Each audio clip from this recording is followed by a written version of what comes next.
उसकी उम्र अभी महज 15 साल थी। उसके पिता ने उसके पड़ोस के रहने वाले एक युवक के खिलाफ इस नाबालिग से छेड़छाड़ का आरोप लगाकर उसके खिलाफ मुकदमा दर्ज कराया और पुलिस ने उस आरोपी को गिरफ्तार कर जेल भेज दिया। मगर नाबालिग के साथ छेड़छाड़ के आरोप में पड़ोसी को जेल भिजवा रहा पिता उस वक्त कहां ही यह जानता होगा कि उसका यह कदम जानलेवा साबित होगा। चूंकि अगले कुछ दिनों में अब आरोपी जेल से बाहर आया और एक रात आरोपी इस पिता के घर में दाखिल हुआ। उसने इसे और इसके 8 साल के एक मासूम बच्चे को कत्ल कर डाला। इसमें इससे भी हैरानी की बात यह कि जिस बेटी से छेड़छाड़ का आरोप लगाकर इस पिता ने इस पड़ोसी को जेल भिजवाया था, उसकी वो खुद की बेटी, वो नाबालिग बेटी न केवल इस कत्ल में हत्यारे की सहयोगी बनी, बल्कि कई मीडिया रिपोर्ट्स में दावा किया जाता है कि पिता और 8 साल के मासूम को कत्ल करने के बाद इन दोनों ने उनकी लाश के ठीक बगल में यौन संबंध भी बनाए। नमस्कार, आदाब दोस्तों, मैं आपका साजिद सैफी हूं और आप हमारी खास पेशकश बेपर्दा देख रहे हैं। और बेपर्दा में आज बात मध्य प्रदेश के जबलपुर में हुए उस दोहरे हत्याकांड की, जिसमें घटना के अगले 77 दिन बाद तक न केवल कातिल पुलिस की आंखों में धूल झोंककर उन्हें चकमा देकर शहर दर शहर घूमता रहा, बल्कि जब पुलिस थक गई तो हत्यारा खुद थाने पहुंचा और उसने देर रात थाने पहुंचकर पुलिस को एक चौंकाने वाला बयान भी दिया।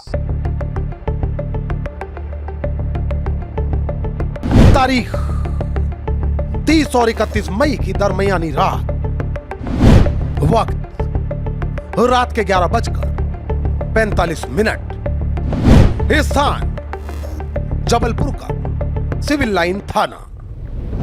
यह वो वक्त था जब थाने में कुछ खास चहल पहल मालूम नहीं पड़ती, मगर तभी अचानक चेहरे पर कपड़ा लपेटे एक शख्स थाने में दाखिल होता है। रात में ड्यूटी पर मौजूद पुलिसकर्मी उसके चेहरे पर नकाब देखकर हड़बड़ा जाते हैं, जबकि यह नकाबपोश शख्स इनसे थाना प्रभारी को मौके पर बुलाने की मांग करता है। उस वक्त वहां मौजूद पुलिसकर्मी भले कुछ समझ ना पा रहे हो, मगर उन्हें कहां ही है मालूम था कि देर रात यकलक थाने में दाखिल हुआ यह शख्स अगर चेहरे से कपड़ा हटा देगा तो पुलिस वालों का अपनी आंखों पर यकीन तक कर पाना मुश्किल होगा। दरअसल यह शख्स जबलपुर पुलिस का मोस्ट वांटेड मुलजिम है।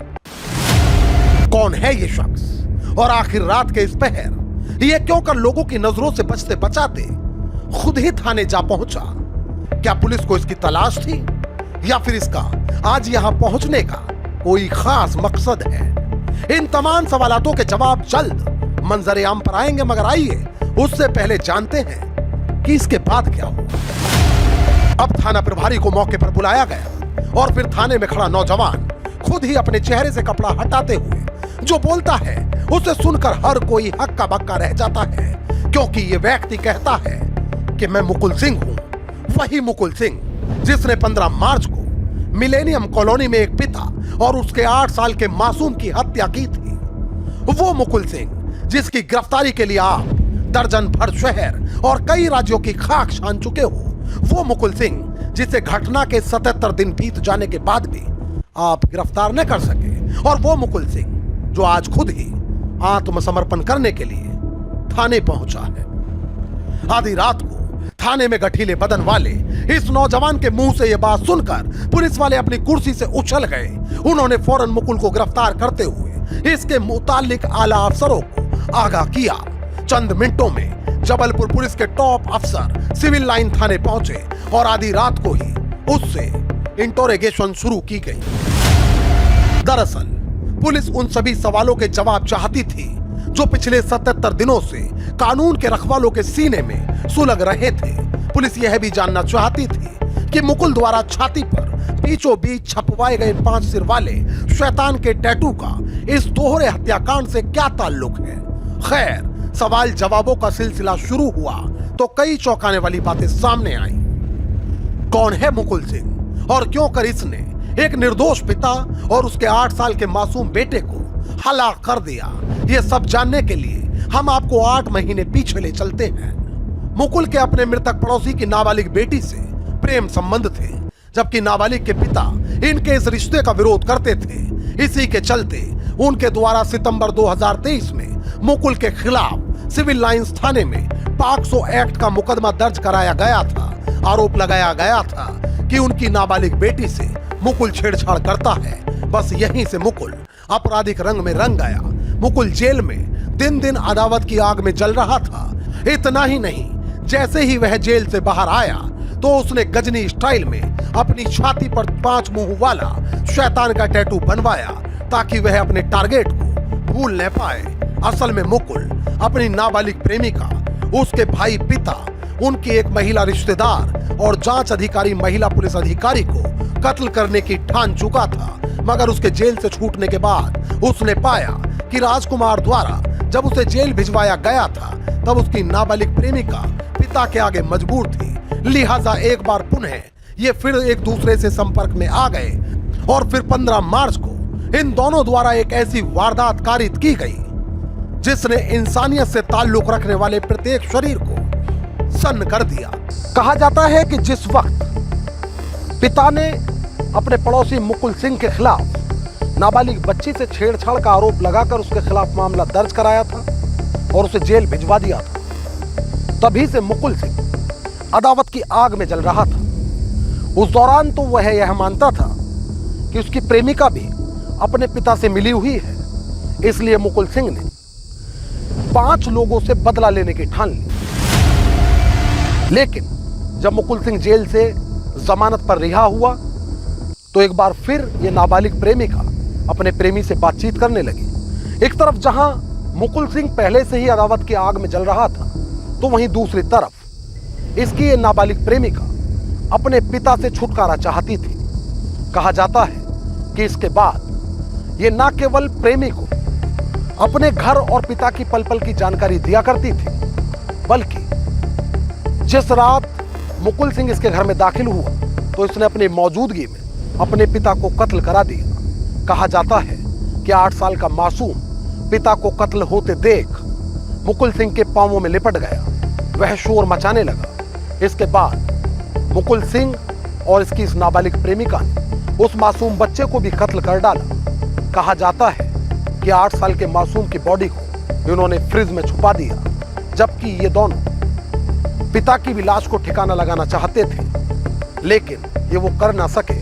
और फिर पुलिस को चकमा देने के लिए पहले इस नाबालिग प्रेमिका ने अपने तमाम रिश्तेदारों को एक वॉइस नोट भेजकर कहा कि मुकुल सिंह ने उसके पिता और मासूम भाई को मार डाला है, और उसके बाद ये खुद अपने प्रेमी के साथ फरार हो गई। दरअसल मुकुल के खिलाफ FIR कराने के बाद बदवक्त पिता बेटी को भी रिश्तेदारी में छोड़ आया था, मगर मुकुल जैसे ही जेल से बाहर आया, नाबालिग सोशल मीडिया के माध्यम से एक बार फिर मुकुल से मिलने लगी। इतना ही नहीं, हत्याकांड को अंजाम देने के लिए इनके द्वारा ऑनलाइन कुल्हाड़ी भी मंगवाई गई। 15 मार्च को नाबालिग ने खुद ही मुकुल को घर के अंदर प्रवेश कराया।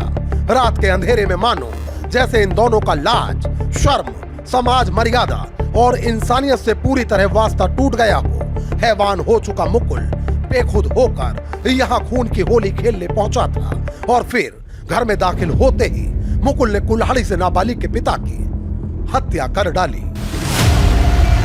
इस दौरान जब नाबालिग का छोटा भाई उठ गया और घटना को होते देख वह बिलखने लगा, तो खुद नाबालिग ने उसका मुंह दबाया और मुकुल ने उसके सिर पर कुल्हाड़ी से वार करके उसे भी मौत के घाट उतार दिया। इस दौरान कुल्हाड़ी 8 साल के बच्चे के सिर में फंस गई, जिसे उसकी बहन ने ही सिर से खींचकर निकाला।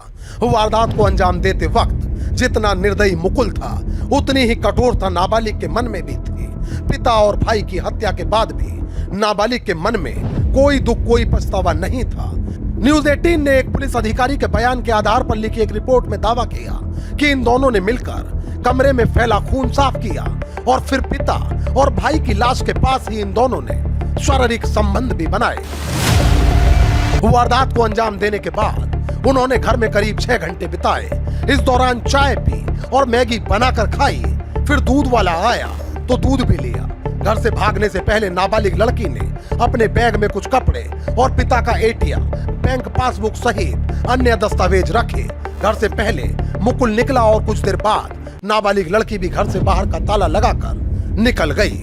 काबिले गौर है कि नाबालिग ने खुद ही अपने रिश्तेदारों को एक वॉइस नोट भेजकर बताया था कि मुकुल ने पिता और भाई को मार डाला। दरअसल मुकुल चाहता था कि इस दोहरे हत्याकांड में उसकी प्रेमिका ना फंसे। कहा जाता है कि शुरुआत में ये दोनों पिता की लाश के टुकड़े करके उसे ठिकाने लगाना चाहते थे, मगर पकड़े जाने के डर से ये दोनों घर छोड़कर भाग गए। इतना ही नहीं, जबलपुर से भागने के बाद इन दोनों ने ट्रेन और अन्य स्थानों पर भीख मांगी, लोगों का बचा खोचा खाना खाया और आखिरकार में मुकुल के सरेंडर से पहले हरिद्वार में लोगों ने नाबालिग को पहचानते हुए उसे पकड़कर जबलपुर पुलिस को मौके पर बुला लिया था। इसके बाद 30 और 31 मई की रात मुकुल ने खुद थाने पहुंचकर सरेंडर कर दिया। खैर, पुलिस अब आरोपी मुकुल व उसकी नाबालिग प्रेमिका को उनके सही ठिकाने पर भेज चुकी है। दोस्तों, आज की ये घटना मध्य प्रदेश के जबलपुर से है। इस घटना को लेकर आपकी क्या राय है वह आप हमें कमेंट करके जरूर बताएं। और यदि आप हमारी स्टोरी पसंद करते हैं तो हमें सपोर्ट कीजिए। हमारी स्टोरी के लिंक को अपने ज्यादा से ज्यादा दोस्तों और रिश्तेदारों में शेयर जरूर कर दीजिए। मोहित भाटी के साथ अमजद राना, क्राइम स्टोरीज अड्डा। तो दोस्तों, फिल वक्त मुझे दीजिए इजाजत। लेकिन यदि आप क्राइम स्टोरीज अड्डा पर बेपर्दा के और भी एपिसोड देखना चाहते हैं तो हमारे चैनल को तुरंत सब्सक्राइब कर लीजिए, बेल आइकॉन दबा दीजिए। इस रिपोर्ट को लेकर आपकी क्या राय है वह आप हमें कमेंट करके जरूर बताएं। और यदि आप चाहते हैं कि क्राइम स्टोरीज अड्डा पर बेपर्दा एपिसोड्स का सिलसिला आगे भी मुसलसल बदस्तूर जारी रहे तो हमें सपोर्ट करिए। हमारे वीडियोस को ज़्यादा से ज़्यादा लाइक और शेयर करिए। एक और नई कहानी के साथ हमारी आपसे फिर होगी मुलाकात और क्राइम स्टोरीज अड्डा पर फिर एक नया चेहरा होगा बेपर्दा। तब तक के लिए आदाब, नमस्कार, जय हिंद।